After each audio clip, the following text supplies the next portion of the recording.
Pela morte de Cristo na cruz, Deus providenciou a solução final e única para o problema do pecado. Sem essa solução divina, não há saída. No programa desta semana, vamos tratar dessa questão fundamental para o ser humano, a salvação. Seja bem-vindo ao programa Lições da Bíblia.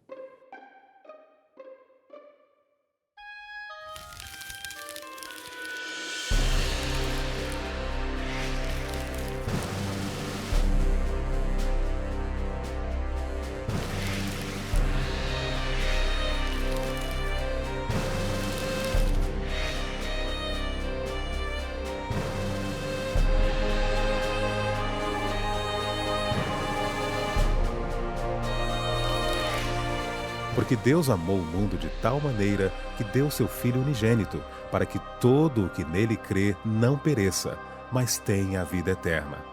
João 3,16. Tema da semana: salvação, a única solução. Olá, amigos da Novo Tempo, estamos começando mais um programa Lições da Bíblia. Você já sabe que esse é um programa que procura retirar lições importantes da Palavra de Deus. Nesta última temporada de 2012, nós estamos apenas na quarta semana desta última temporada. Você já sabe que o nosso tema principal é Crescendo em Cristo, o tema principal aí desta temporada nova aqui no programa Lições da Bíblia. E desta forma, ao crescermos no conhecimento da Palavra de Deus, nós também crescemos em Cristo. E o tema dessa semana vai ser extraordinário, porque ele vai falar sobre salvação, a única solução para o ser humano que vive no mundo de pecado. Eu tenho o prazer de receber dois amigos aqui no programa Lições da Bíblia, o pastor Assírio Alves, que é presidente da Igreja Adventista para a região oeste do estado de São Paulo. Pastor Assírio, seja muito bem-vindo aqui ao programa. Muito obrigado, estou muito feliz de voltar aqui e trazer comigo a saudação também do nosso povo do Oeste Paulista, uma região encantadora. Que maravilha. Explica para o nosso telespectador o que significa esse presidente de uma região administrativa por nome Associação Paulista Oeste, né? A função do presidente, como é que funciona? A organização adventista mantém no Oeste Paulista, que compreende mais de metade do estado de São Paulo, uma quantidade de igrejas, de escolas, tem uma rádio Novo Tempo, instituições para atender os carentes. E meu trabalho é atender toda essa... Coordenar todos esses trabalhos. É um privilégio muito grande para mim. E um lugar muito bom para se viver e trabalhar. Muitas retransmissoras da TV Novo Tempo, né? A gente tem acompanhado. Nós temos cerca de 80 cidades no Oeste Paulista com o sinal aberto da Novo Tempo. Uma bênção, né? Uma sim. bênção. Nosso abraço a todos os amigos do Oeste Paulista, aliás, região de onde sou filho, né? Sim, sou sua terra. filho do Oeste Paulista. Sua terra, muito querido lá. Maravilha, pastor. Deus abençoe aí. Amém. Prazer recebê-lo aqui no nosso programa. Também tenho o prazer de receber o pastor Narciso Lidic, que é responsável pela pastoral universitária do UNASP, que é o Centro Universitário Adventista de São Paulo. Seja bem-vindo, pastor, ao nosso programa também. Muito obrigado. Para mim é uma alegria muito grande participar pela primeira vez da gravação e do estudo dessas lições.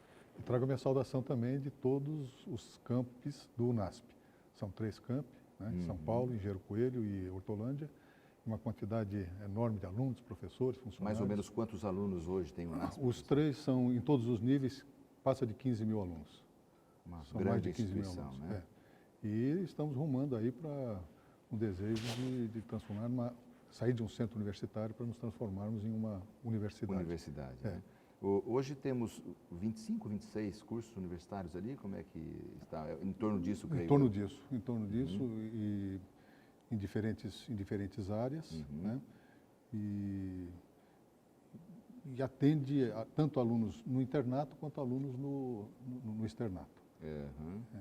A Igreja Adventista, ela ainda mantém esta questão de internato, alunos vivendo no próprio local onde estuda e com regras muito boas, com critérios éticos e morais elevados. Quando se fala em internato, para nós não significa a ideia que alguns têm de um reformatório. Uma FEBEM da vida, né? Não, na é realidade, um local maravilhoso de se viver. Né? É uma opção que os alunos fazem. Exatamente. E vivem ali, rapazes e moças, né? Com regras, como você falou, mas num sistema agradável de convivência, de aprendizado e de vivência com Deus também, né? Com as atividades espirituais, sociais e tudo que existe dentro do internato. Que maravilha, são excelentes notícias aí, vindas do NASP também. Vamos começar então com uma oração? Quero convidar a você que está em casa para orar comigo agora. Grande Deus e Pai, por favor, abra o nosso entendimento para compreendermos este assunto tão maravilhoso, a Tua salvação para todos nós, por Jesus. Amém. Queria sentir de vocês aqui nesse começo do programa a compreensão que vocês têm sobre este tema principal do programa Lições da Bíblia dessa semana, que é salvação como a única saída. Essa visão que vocês têm sobre este título, este tema especial, pastor Acílio. Quando alguém é salvo de alguma coisa. O salário do pecado é a morte, nós somos salvos da morte. Então não pode haver nada mais importante do que a vida. Ser salvo da morte deve ser a coisa mais importante da experiência religiosa. Esse foi um plano que Deus criou para que, apesar do pecado, nós pudéssemos ter a vida eterna. Que maravilha. Pastor Narciso, a sua visão também. A minha visão, eu vou fazer até uma brincadeira com a situação. Algumas pessoas falam que a única maneira de resolvermos o problema do pecado é através de Jesus. Normalmente a gente diz isso, mas essa não é a única solução para o problema do pecado. Não sei se o pastor sabia disso. Olha, para mim é uma novidade. O texto que o pastor Acílio citou mostra claramente isso. O salário do pecado é a morte. Ora, só existem duas soluções para o problema do pecado. Uma é você pagar por ele. O salário do pecado é a morte. Quer dizer, e se você não aceitar a solução que Deus proveu, que é Jesus Cristo, o Salvador, você vai ter que pagar.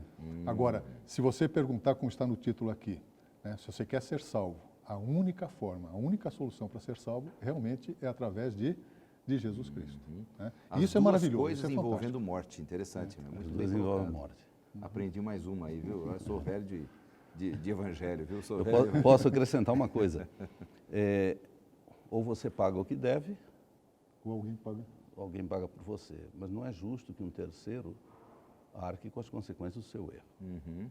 A saída justa é que, se o devedor não vai pagar a dívida, então que o credor arque com o prejuízo. Assim, se Jesus não fosse Deus, a salvação através de Cristo seria uma coisa injusta. Mas Jesus é Deus. Então, o credor ficou com o prejuízo. Foi amoroso e foi justo. Agora, esse problema todo vem desde o Éden, não é? O lar dos nossos primeiros pais.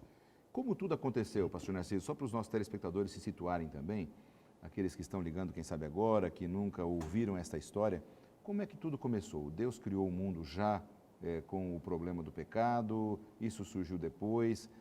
Por que a gente diz, vem do Éden o nosso problema do mundo de pecado? Na realidade, a rebelião primeiro aconteceu no céu em tempos que não conseguimos datar, mas seguramente antes da existência do primeiro casal aqui na Terra. Mas o que nos envolve diretamente nesse conflito universal é justamente o incidente que aconteceu aqui na Terra, através dos nossos primeiros pais, Adão e Eva. Nesse ato de autossuficiência, de se afastarem de Deus, de negarem a ação de Deus, de duvidarem de Deus, eles desobedeceram a Deus. E aí surge então o pecado. E como diz a própria lição, se por um homem veio o pecado, por ele também veio a morte. E esse pecado, de certa maneira não, esse pecado, de toda forma, de toda maneira, foi transferido para a raça humana. Quer dizer, o indivíduo, como nasce hoje, já nasce sob o estigma do pecado. É como se já tivesse mudado o nosso DNA, vamos dizer assim. Sim. Não tem, todos que nasceram no mundo depois, já nasceram nessa condição. A Bíblia diz que em pecado nós somos gerados. Faz parte mesmo. Não é DNA espiritual, mas a nossa natureza é pecaminosa desde então. Apesar de um bebezinho nascer ali aparentemente inocente, e é uma criança inocente mesmo, né? Uma página em branco que está começando a vida, nasce no pecado. Tanto é que ele pode morrer, ele pode ficar doente. Essa mudança genética mesmo, o pecado alterou. Alguns dizem que a primeira palavra que os bebês falam é mãe, mas alguns dizem que a primeira palavra é meu, quando ele se coloca no centro, né, da necessidade, no centro da vida. Exatamente. Então nós nascemos em pecado, dependemos de Deus desde o momento do nascimento. o que eu acho terrível com relação a essa questão do pecado é que muitas vezes nós fazemos uma separação, assim, aquela pessoa não presta, esse aqui é bom, esse aqui é ruim, nós começamos a fazer isso. O julgamento, né? Mas o mais terrível é a gente perceber que, independentemente desse rótulo que a gente consegue colocar em alguém, todos nós, mesmo aqueles rotulados de bom, de repente são capazes de cometer atos absurdos, pensamentos terríveis, né?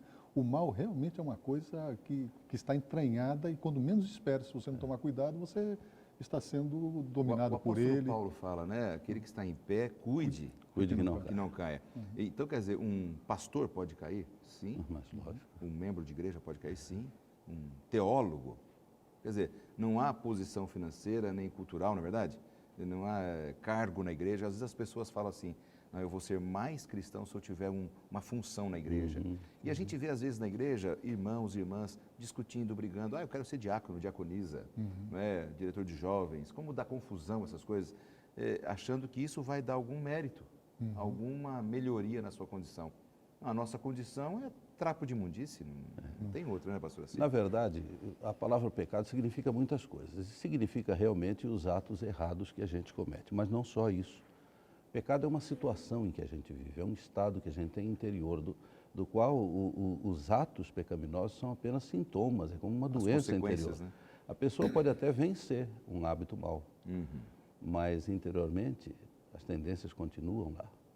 Então a gente é pecador ainda que não cometa eventualmente um pecado. Na realidade, pastor Cílio, nessa linha mesmo, eu acho que antes do pecado ser pecado ato, ele já foi,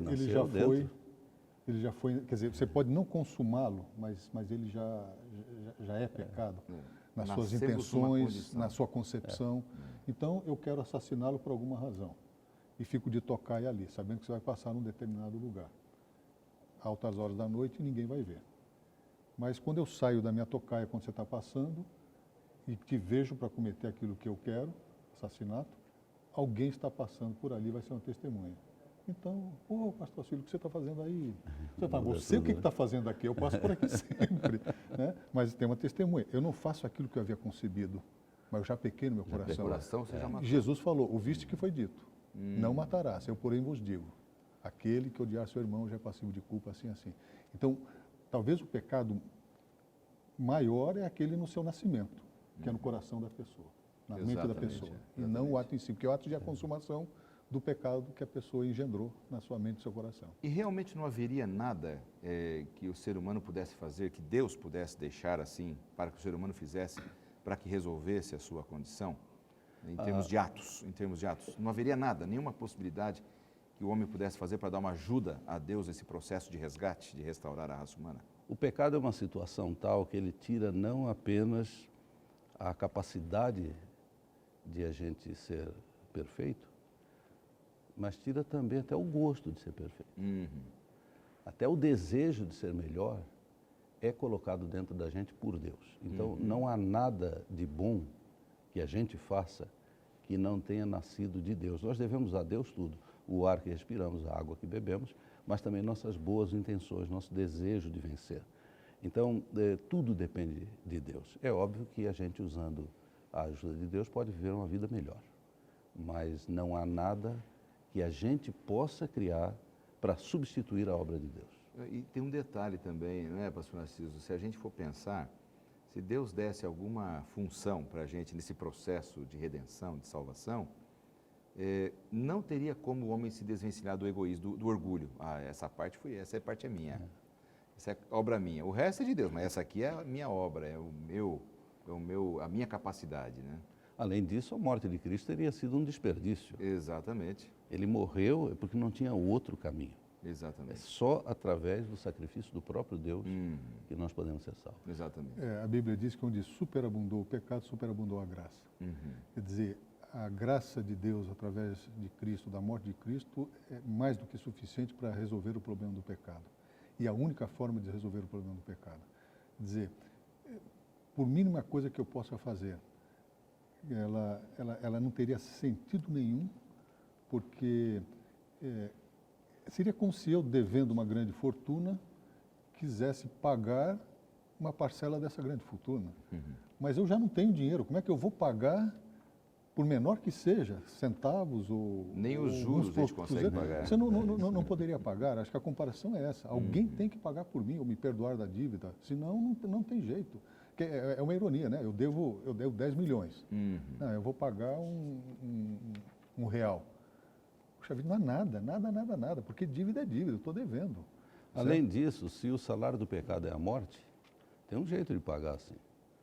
Quando o pecador morre, a morte eterna, ele saldou a dívida, mas não tem mais vida. Que é aquele comentário que o pastor Narciso fez no começo. Se queremos vida, não temos como pagar por ela, temos que receber da parte de Deus. Vem de fora. Essa ajuda vem de fora, não vem da gente. Pastor Lanza, eu escutei um sermão, estou tentando lembrar o nome do pastor, até agora há pouco eu estava lembrando dele, mas, enfim. E está escrita a ideia no livro do pastor Amin Rodor também. Ali descreve mais ou menos a mesma situação. Uma figura de que os nossos pecados são produzidos pelos pés, onde você vai, pelas mãos, o que você faz, olhos, o que você vê, ouvidos, o que você ouve, cabeça, o que você pensa. Nossos sentidos, né? E daí ele menciona o seguinte, ele dá a solução. Se os seus problemas são os pés, que te levam para caminhos, eu tenho a solução, o sangue de Cristo. Se o seu problema são as mãos, eu tenho a solução, o sangue de Cristo. Se o seu problema são os olhos, aquilo que você vê, eu tenho a solução, é o sangue de Cristo. Se o teu problema são os ouvidos, a cabeça, eu tenho a solução, é o sangue de Cristo. Então, o que a gente tem que colocar na mente é que nós não somos nada, não podemos fazer nada, e tudo que precisa ser feito em termos de salvação vem através da graça de Deus, através do sacrifício de Jesus Cristo. Eu aceitar ou não. É verdade. Meus amigos, nós vamos chamar um rápido intervalo e nós vamos continuar a nossa conversa exatamente desse ponto. Legal. Já, não saia daí porque nós voltamos em instantes.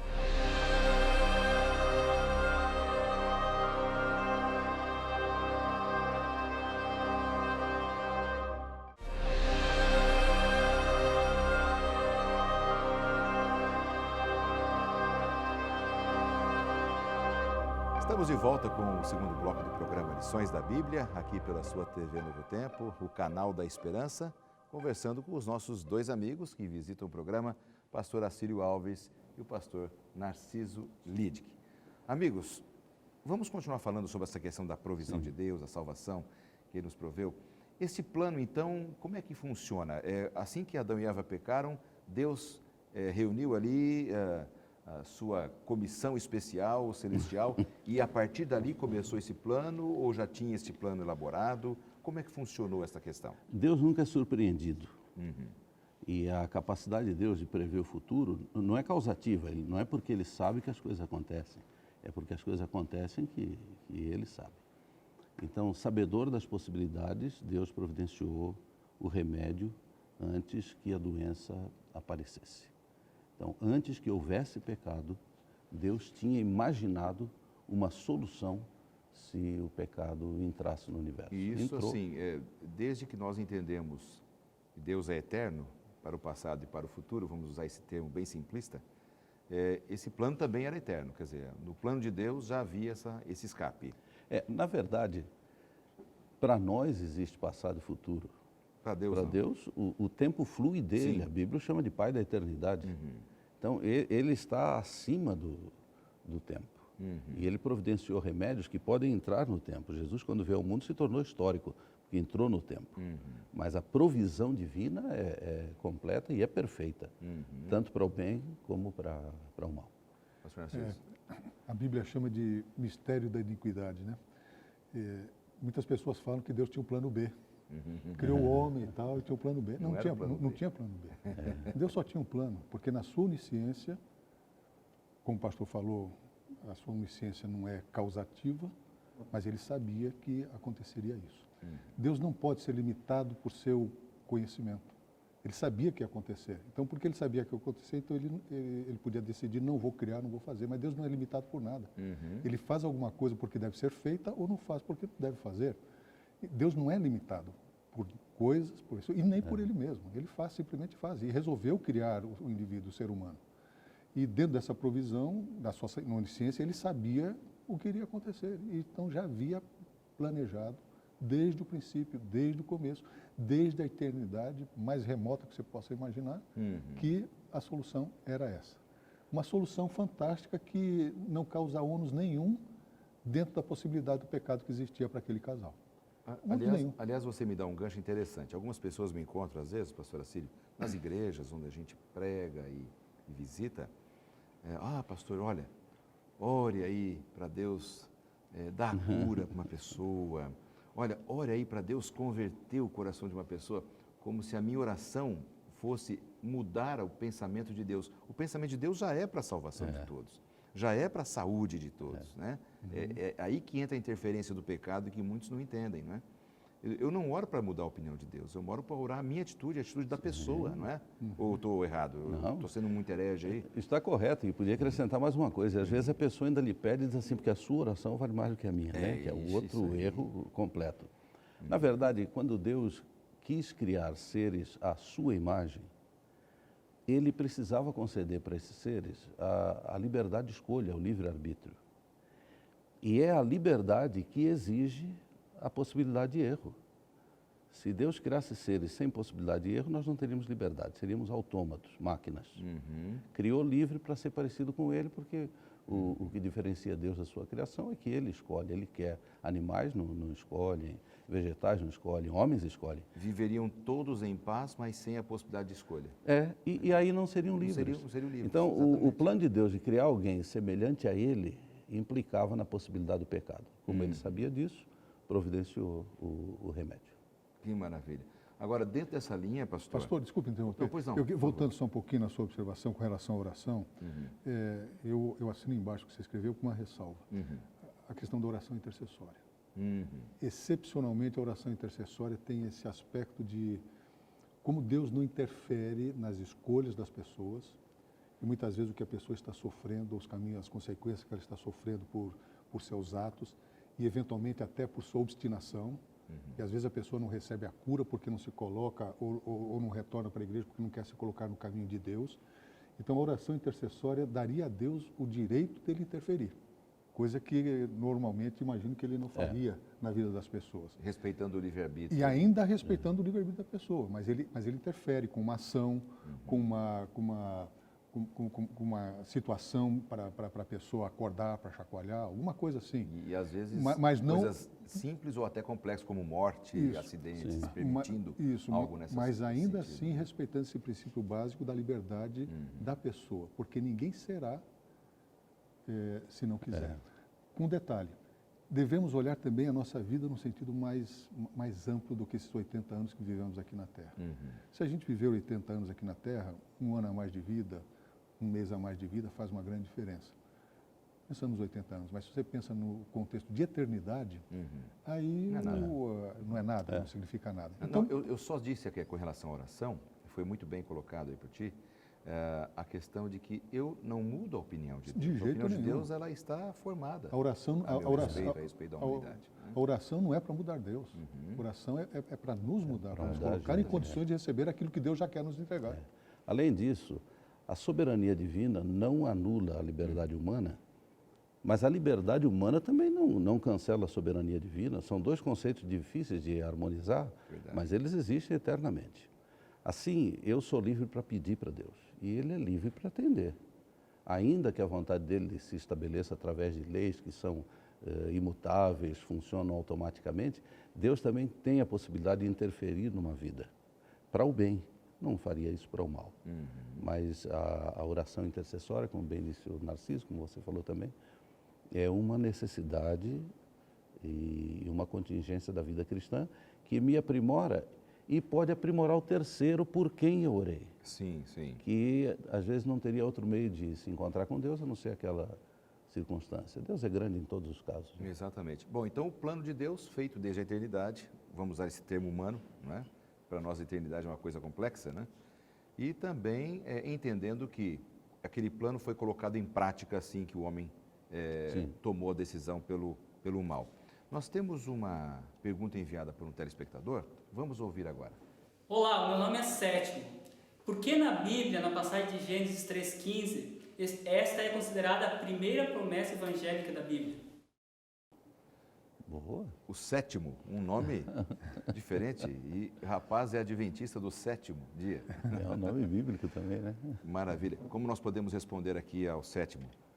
Na circunstância do pecado, bom, o pecado se manifestou através de uma serpente. Obviamente não era uma serpente. Claro. Mas a palavra de Deus foi, eu colocarei uma inimizade entre a serpente e a mulher, que foi o agente humano. E colocarei inimizade entre a descendência da mulher e a descendência da serpente. Uma expressão profética, descendência da mulher, se referia não só a todos os seus filhos, mas especialmente ao esperado Messias, que viria da linhagem da mulher. E a Bíblia diz, a serpente vai ferir o calcanhar dele, mas ele ferirá a cabeça. Essa é a primeira profecia messiânica.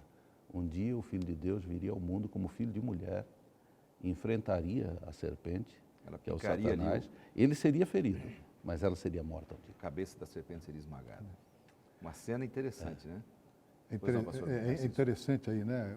Deus, nesse momento, está falando para a serpente. Né? Por ele, entre ti, serpente, e a mulher. A mulher são aqueles que servem a Deus, os filhos de Deus. Interessante quando fala no descendente da serpente, os descendentes, da ideia de quantidade.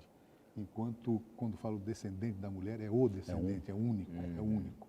Então, aqui estava previsto que viria alguém, em nome de Deus, tá certo? Que aniquilaria a serpente. Mulher em profecia, igreja, é isso? Serpente em profecia, Satanás. E aí vem o descendente, isso. Jesus. Os descendentes. E realmente a gente vê algumas coisas interessantes. Por exemplo, a serpente, Satanás, realmente feriu Jesus. Levou a cruz, trouxe-lhe a morte, mas no fim do terceiro dia ele ressuscitou. Simbolicamente, um ferimento no calcanhar não é mortal. Mostra também como Satanás age, por trás. Traiçoeiramente, enganosamente, ardilosamente. Esses são os métodos de Satanás, assim que ele age. E ele atuou dessa maneira com relação a Cristo também. E o levou a uma morte. Só que não foi uma morte definitiva, porque Jesus ressuscitou. Agora, ferimento na cabeça, sim, simbolicamente simbólica e muitas vezes na realidade alguma coisa... Aniquilou, né? Aniquilou. Então a promessa é essa, viria alguém que aniquilaria a questão do pecado. Aqui nós temos três coisas interessantes aqui nesse manual de estudos. E você sabe que você pode ter contato com esse manual de estudos através do nosso blog, que está aparecendo na sua tela agora, ou através também do site da Casa Publicadora Brasileira, cpb.com.br, para você poder acompanhar aqui. E um item interessante aqui do nosso manual, falando sobre a questão da morte de Cristo, como a morte de Cristo supre a necessidade humana da salvação, cita ali a justificação pela fé, aquela reconciliação, cita a santificação, a regeneração e a glorificação, que é a certeza da ressurreição. Então quer dizer que a morte de Cristo foi importante e muito mais importante foi a ressurreição. É esta a ideia que a gente tem como um ato não complementar, mas fazendo parte do mesmo plano? Além da morte e da ressurreição, a vida de Cristo foi importante. Um processo, então. Na morte, ele me substitui, mas a vida dele pode substituir a minha. Então, do mesmo jeito que ele ressuscitou, eu posso ter esperança de ressuscitar.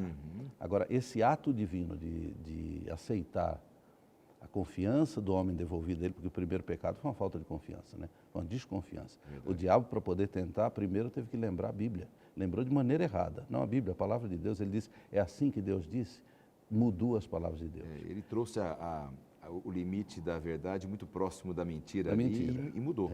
Por isso, a fé é principalmente confiança. É o instrumento que Deus usa para nos salvar, a devolução da fé. Então, Deus nos trata como se fôssemos justos, ainda que a gente não seja. Na verdade, uma expressão inspirada diz, Jesus foi tratado como nós merecíamos para que nós pudéssemos ser tratados como Ele merece. Ele levou sobre si os nossos pecados, nos quais não tinha parte, para que nós pudéssemos levar sobre nós a justiça dEle, na qual nós não tínhamos parte. Então, a justificação é um ato divino de dizer a um pecador que ele está inocentado e está livre. Eu gostaria de alertar aquele que nos vem e nos ouve sobre um grande perigo dessa ideia da justificação, quando ela é vista de uma maneira parcial e incompleta. A justificação, ela é um ato instantâneo de redenção, de perdão, Reconciliação. de reconciliação, e não há nada que você possa fazer a não ser aceitar aquilo que foi feito para te salvar. Justificação é isso, você aceita aquilo que lhe foi dado. Quer dizer, não há mérito, não há obra que possa fazer isso. E algumas pessoas ficam só nisso, nesse primeiro momento, nesse primeiro passo. É verdade. Quer dizer, eu sou justificado, fui salvo, estou salvo e pronto. Mas continua com as mesmas práticas, com as mesmas atitudes, continua com o mesmo pecado, insistindo sempre com Deus. Não, Deus me perdoa, Deus tem que perdoar, Ele é amor, Ele é bondade. Né? Eu chamo de cristão quarta-feira de cinzas. Quer dizer, ele faz a coisa errada sabendo que na quarta-feira vai ser perdoado. Haverá um pretenso perdão. Né? Desculpe a figura, eu fazia muito isso com meus alunos, também chamava cristão cara de pau. Né? Porque ele já vai cometer o pecado com a presunção de que Deus tem que perdoá-lo, porque Deus é amor, assim, assado. Então, imaginando que justificação é assim, eu pego, Deus perdoa, e vou levando isso indefinidamente. Seria, assim, um tipo de vida cristã irresponsável. Sim. Exatamente. Né? Porque realmente, de fato, quando eu peco, eu clamo a Deus, pode ser pela milésima vez, Ele me perdoará, desde que seja algo sincero do meu coração. Okay. Agora, o cara de pau, o quarta-feira de cinzas, realmente, ele premedita, né? Ele já não aceita plenamente aquilo que realmente é a justificação. E ainda usam argumentos bíblicos para justificar sua postura. E dizem assim, o ladrão na cruz, ao lado de Cristo, recebeu perdão e foi salvo. Esquecendo que o ladrão morreu ali. Porque se ele não morresse ali, que tipo de vida ele teria vivido depois do perdão? Então, justificação é um ato divino de declarar um pecador inocente, mas a santificação também é um ato divino, através do qual Deus pega a pessoa que foi perdoada e a transforma numa pessoa melhor. Então, à medida em que o tempo passa, a gente pode ir se tornando parecido até com Jesus, que é o modelo. Então, por exemplo, o cristão aceita Cristo Jesus, o ato que Ele fez por nós, a sua justificação nos reconcilia, e aí ele continua pecador, porém não vive na prática do pecado por escolha pessoal própria. Por vontade própria. Ele continua pecador porque ele é pecador e precisa da graça de Cristo. E eventualmente pode até cair pelo pecado. Porque é pecador. Mas o que acontece é o seguinte, ele está num processo de crescimento. A conversão, normalmente, nós colocamos como uma mudança de direção, e é. Então, eu estou indo numa direção. Eu posso até ser eticamente bom, correto, mas estou indo nessa direção, que é a direção ao pecado, à morte. Sou eticamente bom, faço caridade, uma série de coisas. Pago minhas contas. Ou sou mal, ou sou degenerado e tudo mais, mas estamos indo todos pelo mesmo caminho, rumo à perdição. Ora, conversão é uma mudança de 180 graus, não de 360, como alguns falam, né? Porque 360 vai continuar na mesma, né? De 180 graus. Você mudou a direção. Mas mudando essa direção, você vai encontrar nesse caminho pessoas eticamente melhores e pessoas que não são tão melhores assim. Pessoas que têm sérios problemas, deficiências para serem vencidas, mas elas estão indo numa outra direção. Só que algum detalhe, esse caminho para lá é para baixo. O caminho para cá é para cima. Exatamente. E aqui a pessoa precisa melhorar. Os textos que a Bíblia nos apresenta de 1 Coríntios e de Romanos, que aparecem no manual de estudos, falam claramente, e é bonito, né? Andemos em novidade de vida. Uma vez que você foi justificado, você vai andar uma vida diferente, uma vida nova. Exatamente. Certo? Seguindo o modelo, seguindo o exemplo. Exatamente. Né? E em seguida, também fala, se morremos com Cristo, também vamos viver. Vamos viver com Ele. Vamos viver com Ele. Exatamente. É? Vamos dar uma pausa aqui e vamos continuar exatamente desse ponto no próximo bloco, porque nós temos muita coisa ainda para conversar com vocês aqui no programa Lições da Bíblia. Não saia daí.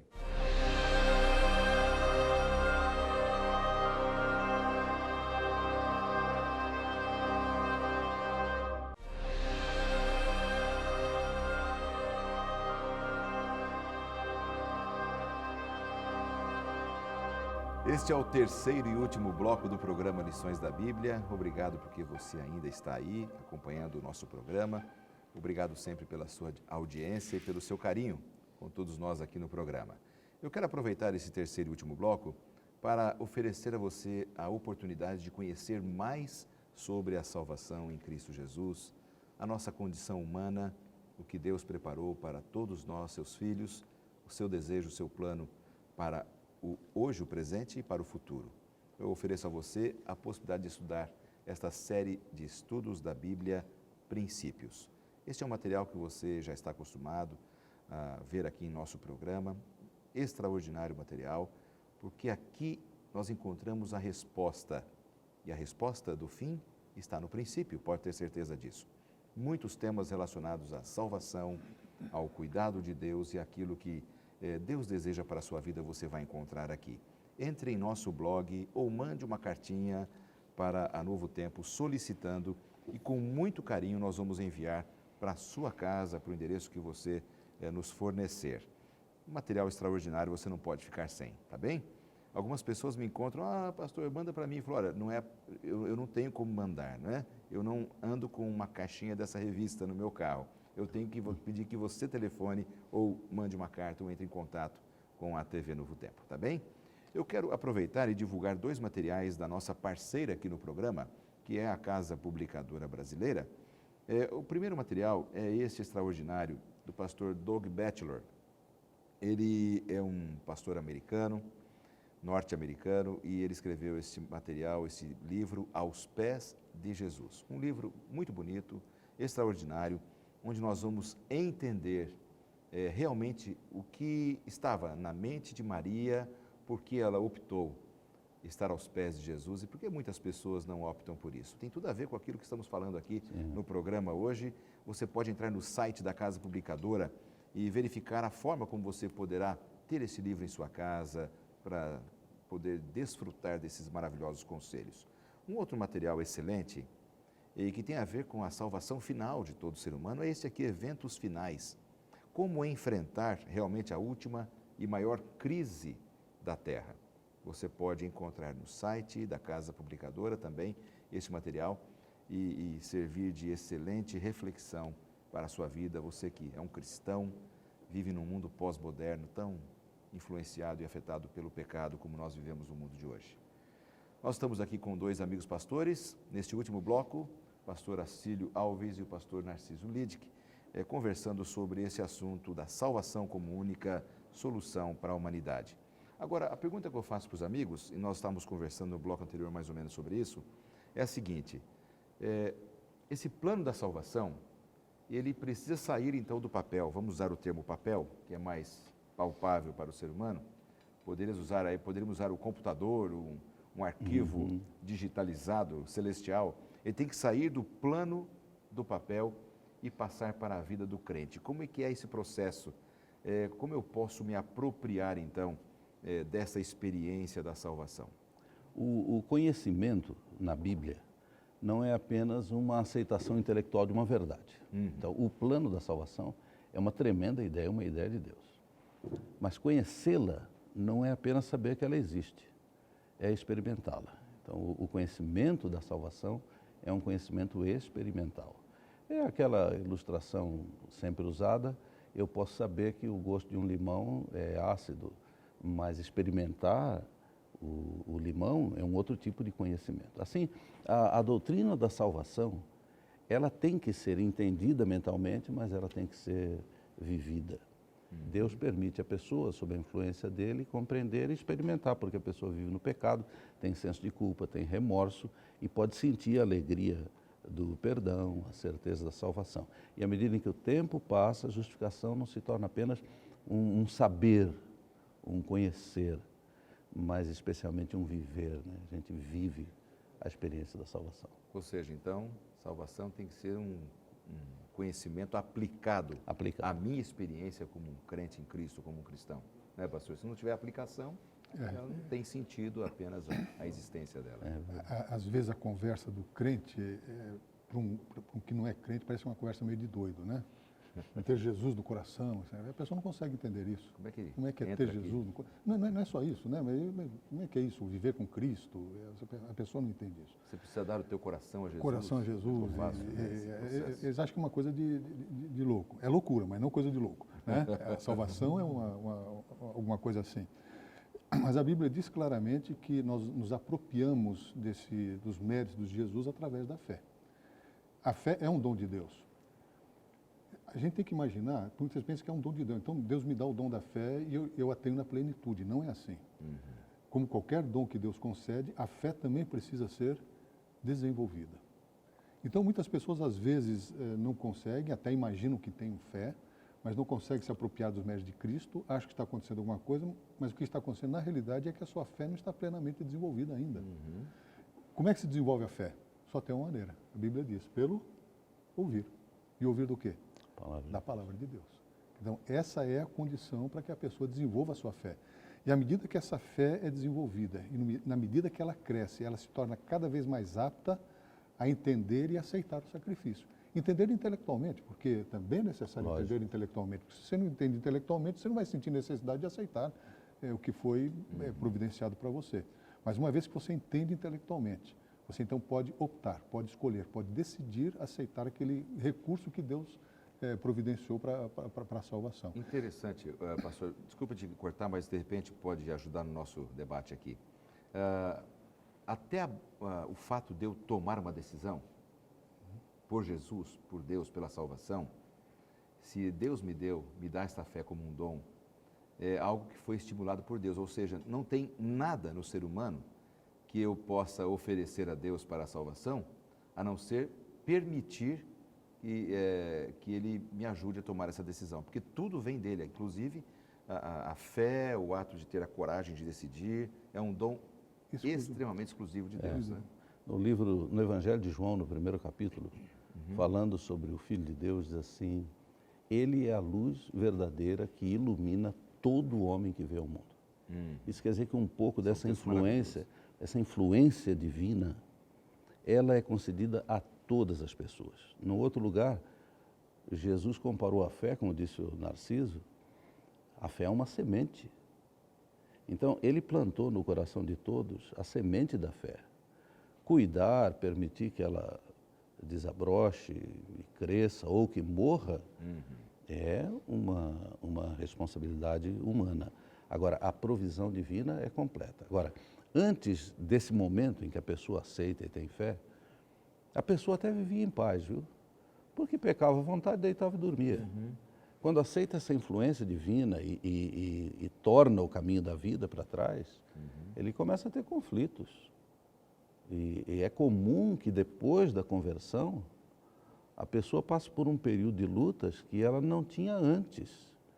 E Jesus, depois do batismo, foi duramente tentado por Satanás. Quer dizer, o conhecimento experimental implica no conhecimento da dor. A árvore da ciência do bem e do mal, por que era proibido comer? Exatamente. Não sabia que o mal existia? Lógico, Deus disse para Adão e Eva, não vai lá porque o mal existe. O conhecimento intelectual eles tinham. Agora, comeu, passou a sofrer o conhecimento pessoal. Então, a experiência cristã implica em algum sofrimento, mas implica também na garantia da vitória. Né? Isso mesmo. Exatamente esse é o ponto, pastor Narciso, que o senhor estava naquele momento. Eu agora estava pensando, né? Quer dizer, as pessoas sentem a necessidade, sim, de confirmar os passos que está dando, né? Quer dizer, puxa, alguns não estão sentindo que estão recebendo a salvação. Desenvolva um pouco mais a fé, cresça um pouco mais nessa experiência de fé. Como é que você vai crescer na experiência de fé? Comunhão, leitura da palavra de Deus, é assim que você vai desenvolvendo. Só que você consegue perceber que você está começando a receber essa influência positiva quando no seu coração você reconhece a sua condição. Porque o grande problema é o conhecimento intelectual, apenas conhecer a mecânica da salvação. A mecânica da salvação é que Jesus morreu em seu lugar, você tem que aceitar, essa é a mecânica. E quem não sai desse conhecimento tem um pouco de jactância, assim, de orgulho, né? Do conhecimento intelectual só. Isso. Agora, a partir do momento que você se reconhece necessitado, insuficiente para resolver a questão do pecado, necessitado de um Salvador, aí a coisa começa a mudar. Precisa de humildade. Arrependimento.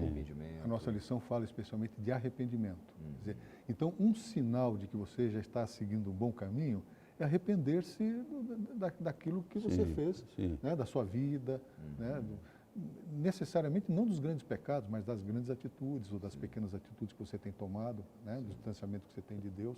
Então, o arrependimento é um bom sinal, tá certo? E arrependimento significa o quê? Tristeza pelo pecado e abandono dele. Abandono dele. E você me toca num assunto muito interessante. Uma vez um um irmão de minha igreja, onde eu era pastor, me procurou, eu estava muito doente, emocionalmente muito doente, um problema cardíaco, bem velhinho. E ele disse assim, pastor, eu sou um cristão adventista há 42 anos. E na minha trajetória conjugal, a minha esposa nunca decidiu ser cristã comigo, eu sou o único em minha casa. E na minha vida conjugal, eu a traí uma vez sem ela nunca saber. E foi um acidente, foi numa viagem e eu chorei muito, me arrependi, clamei pelo perdão. Mas isso faz 27 anos e eu não consigo me libertar do senso de culpa. Quando a experiência da salvação verdadeira nos ajuda a eliminar esse passado que às vezes sobrecarrega a gente. Olha, se o conhecimento da salvação depende do conhecimento da palavra de Deus e o desenvolvimento da fé depende da comunhão com a palavra de Deus, a mesma palavra que diz que a gente é pecador é a mesma que diz que Jesus veio para pagar o pecado, é a mesma que diz que se eu aceito, estou perdoado. Então, num texto muito bonito citado em nossa lição, a Bíblia diz assim, maior é Deus do que o nosso coração. Se Ele disse que você está perdoado, não interessa muito o que você está sentindo. O que interessa é a afirmação de Deus. O arrependimento, a Bíblia diz que é um presente de Deus. No livro Caminho a Cristo diz assim, não faça do arrependimento um empecilho, um obstáculo entre você e Deus. Vai a Deus como você está e Ele só perdoa quem se arrepende, mas aquele a quem Ele vai perdoar, primeiro Ele torna arrependido. Então, a fé é um presente de Deus, a salvação é um presente de Deus, o arrependimento também é um presente de Deus. E o outro presente de Deus é a paz de espírito. Jesus disse, eu lhe dou a minha paz. O passado não importa Não mais. importa, a pessoa pode viver um tempo sob remorso, sob um forte senso de culpa, mas não é por causa de Deus, é por causa dela. E ela pode aceitar a palavra segura de Deus de que ela já está em paz e poderia viver em paz. O pastor Acílio falou em senso de culpa. Eu acho que senso de culpa, numa certa medida, é um dom divino. Em que medida ela é um dom divino? Se você não tiver senso de culpa, você peca e não sente nada. Não vai se arrepender, não vai sentir necessidade da graça e do perdão e nada. Então, ela é importante no sentido de te acordar. Eu fiz uma coisa errada, eu pequei, eu necessito de salvação. Eu tenho que encontrar o caminho da salvação qualquer, me arrepender, etc, etc e tal. Agora, esse sentimento, esse senso de culpa pode se tornar doentio. Verdade. E a pessoa não se liberta disso, carrega uma vida inteira esse sentimento de culpa. É um sentimento mais nosso do que de Deus, né? Exatamente. Então o que eu tenho que dizer para uma pessoa que pensa dessa maneira, que se apegue a Deus com a certeza de tudo isso que o pastor Acílio falou. Deus perdoa plena, abundante e totalmente. É isso que nós precisamos ver. Ainda que seus pecados sejam vermelhos, eles se tornarão brancos. Lança os teus pecados na profundeza do mar e deles não me lembro mais. Então, o perdão de Deus é perfeito, é total, é pleno para nos perdoar ampla e totalmente, não importa a dimensão e a grandeza do nosso pecado. Exatamente isso. Meus amigos, nosso tempo acabou. Eu tenho aqui 20 segundos para cada um, poder dar uma mensagem especial para os nossos telespectadores dentro do tema. Vamos começar com o pastor Acílio, pode ser? Deus, na sua sabedoria e no seu poder, criou o plano da salvação. Ele toca no nosso coração para que a gente seja capaz de acreditar e de aceitar. Além de tudo isso, um dos melhores presentes de Deus é a paz de Cristo. Vivendo num tempo mentiroso, nós podemos ser gente da verdade. Vivendo num tempo de guerra, nós podemos ser gente da paz. Vivendo num tempo de insegurança, a gente pode ser sereno. Os presentes de Deus são completos. Cabe-nos aceitar e vivê-los. Em qualquer situação da vida em que você esteja, aceite a graça de Deus, ela vai lhe fazer bem. Amém. Obrigado, pastor Acílio, pela sua participação aqui no programa. Deus abençoe o seu ministério também. Pastor Narciso, sua mensagem final. Minha mensagem vai ser um dos versos mais queridos da palavra de Deus, da Bíblia, para a maioria das pessoas, e com uma mensagem tremenda que é o nosso verso áureo, né? Porque Deus amou o mundo de tal maneira que deu seu Filho unigênito para que todo aquele que nele crer não pereça, mas tenha vida eterna. Amém. Amém. Pastor, muito obrigado pela sua participação também. Deus abençoe o seu ministério. Obrigado pela sua audiência. Eu convido a você e a todos nós aqui no estúdio para orarmos agora. Obrigado, Senhor, pela tua salvação, como única solução para nós, seres humanos pecadores. Dá-nos a graça de aplicarmos em nossa vida esta graça, essa salvação, este presente do céu, em nome de Jesus. Amém. Amém.